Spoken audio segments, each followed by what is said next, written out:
And now the stage is set for the country showcase. Dr. Emmanuel Ibe Kachikwu, Your Excellency, sir, the stage is yours. Good morning, distinguished ladies and gentlemen. And where there are excellencies, I also add that it is increasingly becoming obvious that everybody in Nigeria is becoming excellency, excellency. So sometimes it's difficult to know who to call excellency and not. Thank you very much for inviting me, organizers of this program. And Tony did say he welcomed me back, implying that I've been gone for about 2 years. No, I've been around. I think the key word is the transitioning. It's not retiring, so you transition from one level of obligation or role to another. So I'm glad to be here to share this panel discussion. Let me first start by saying that it is a very critical time in the growth process of the energy sector.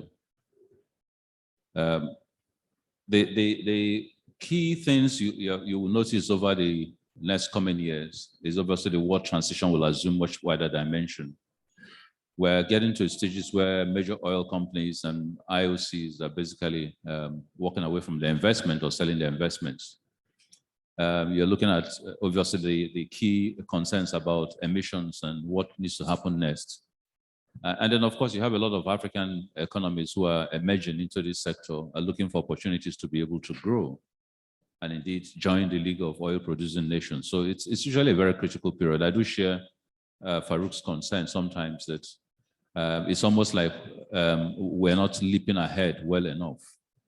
We get from firewood period to coal period to oil period, and each time we're miles behind. And so that is why the warnings of Tony are very critical, that it is important that as we look at the transition period, we begin to make bounding leaps towards the next generational movement in this sector. Otherwise, again, by the time we get there, we'll be lost in transition.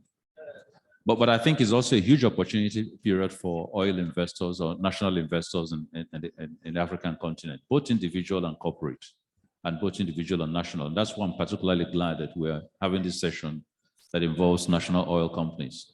Because ultimately, a unifying and bonded relationship between these national oil companies, obviously led by the likes of Nigeria and Angola, would help to catalyze this group as the next vehicles of development in this sector.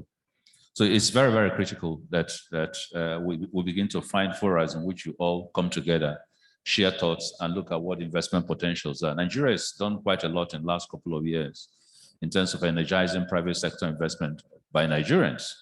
And I'm beginning to see a lot of Nigerians get outside Nigeria to own blocks in very many countries in Africa and to indeed join as investors and financiers of oil exploration and production activities in those areas. But the sort of funds that we have are not enough.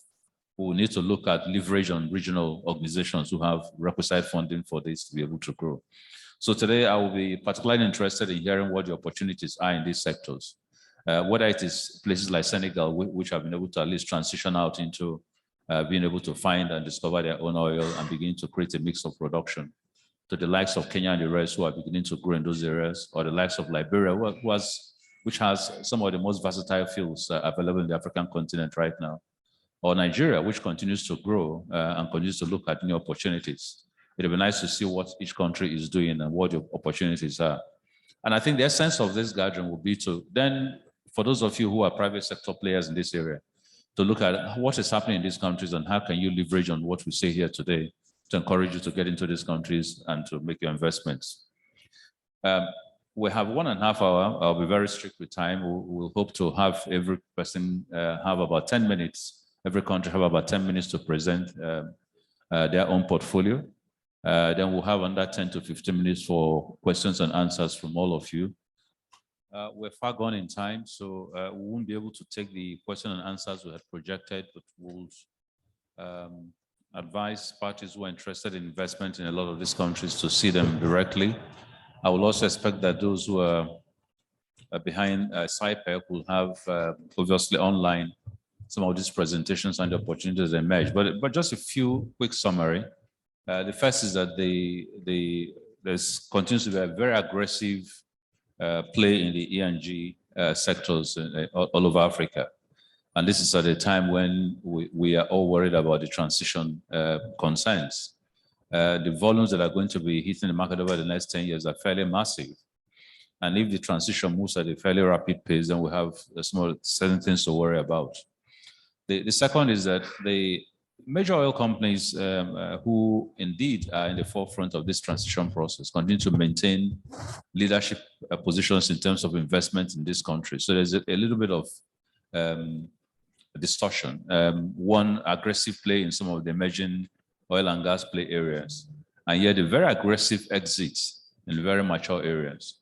The exit over the last 4 or 5 years, according to Woods and Mackenzie, over $30 billion worth of investment have been offloaded by the major oil companies all over Africa.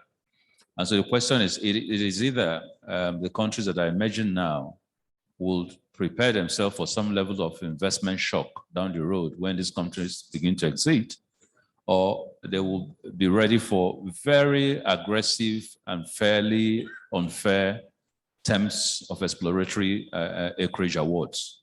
It's just going to be one of those. It can be both. And so the concern for us here is, okay, fine, a lot of volumes coming, funding facilities exiting, transition, getting very, very aggressive. What is the future? The future definitely has to be that NOCs, like all of you here present, must begin to come together. And first of all, look at how do we have a regional transition program that everybody can play into and can help develop so that there's some universality in the play in this area. The second, of course, is that major NOC players, the likes of NNPC, the likes of Angola, National Oil Company, and the rest, must begin to see how they can handhold a lot of these companies in the play of things. There's lots of opportunities for private sector play, but like you know, most of our private sector players are still in their infancy. They are very dependent on financing mechanisms from global institutions, and these are not going to be forthcoming very easily given the transition dynamics. I would have loved to also see, and I see a lot of gas play, which is good because it's transitional product, but I would have loved to see quite a lot of expose on issues of solar and issues of wind. And this, I hope, will be part of the global regional transition program that we would like to see developed here. Very many years ago, and I remember going to Houston and saying, look, it was time to shut the doors a little bit on the conference that we have in OTC every year, because I could see this coming. And I said there was a need for us to begin to look internally into our system and develop our own conferences, create investment profiles that will help bring foreigners here. And then we started NIPS. And I'm happy that today NIPS is growing leaps and bounds. It's what we need to do, because in another 10 years, really, we will have to find the funding if we want to continue. Now, for countries that are not even looking at backward integration, that would be a shame, because ultimately when the oil is in your hands and it's produced, if you do not have market for it, you've got to use it for your own local resource energy support. So refineries, petrochemicals, all kinds of backward integration dynamics are very, very essential. And we've got to begin to look at that very drastically. I don't still think we're paying as much attention to those as we should. We're still looking, we're very export pro, which is good for foreign exchange earnings, but ultimately those will dwindle and dry out. So thank you very much, my panel of discussants, extremely helpful exposés. And I think what it says to us is that a lot of opportunities are bound, a lot of issues arise, a lot of concerns need to be addressed, and there's a need, absolute urgent need for global handholding within the African region to see how we move forward in terms of this resource application and development. Thank you very much for listening.